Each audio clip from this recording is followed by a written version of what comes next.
Hello everyone, it's me Snow from Galaxy Gamers. Today I am reading you a creepypasta. Please enjoy. Outside the window. I was 19 years old and still living at home.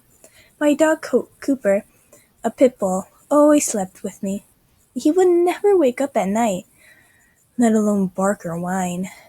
This is one of the reasons I was so unnerved when I woke in around 3 a.m. one dark night.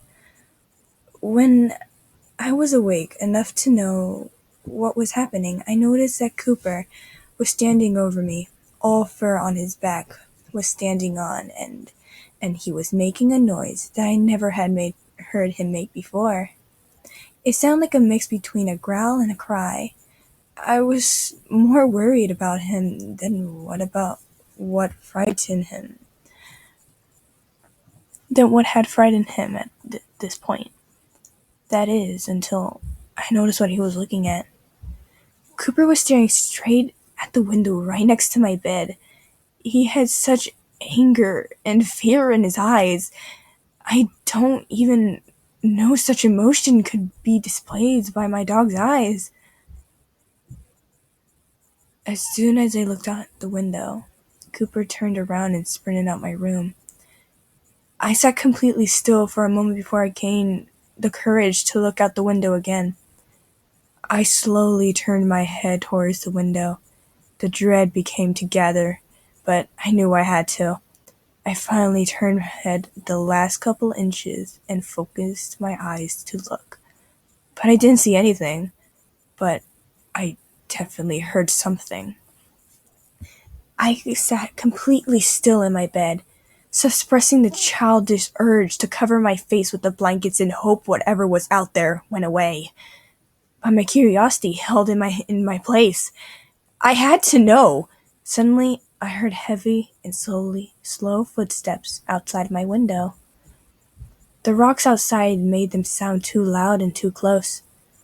The footsteps were too heavy to belong to any animal that might be innocently scurrying past my window. They were most definitely human, or human-like. Completely still, I sat and waited. The footsteps stopped for a few seconds and then they seemed to go back the way they came from. That just happened towards the back door of my house. A sound outside my room, in the hall, drew my attention away from the window. It sounded like Cooper running down the hall. Before I could react, the back door opened and closed. Someone had let Cooper out. My legs seemed to know what to do before I did. I was in the hall and the back door in seconds. I just stood there with my hand hovering above the doorknob and for what seemed like minutes. Paralyzing fear was preventing me from actually turning the knob, but I knew Cooper was out there and I needed to save him from whatever was there. With that thought, I turned the knob and threw the door open.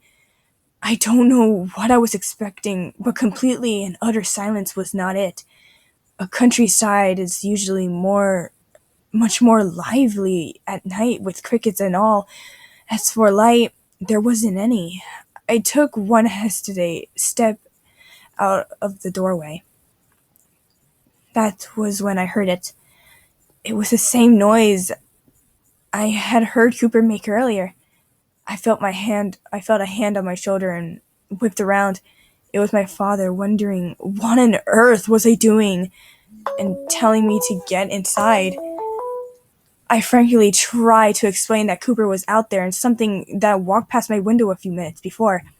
My father looked at me like I was insane. Apparently, Cooper was sleeping on his bed. He had been there all night. So guys, that's all I have actually. I'll read more creepypasta stories later on. So please subscribe to more to be a galaxy person! And goodbye.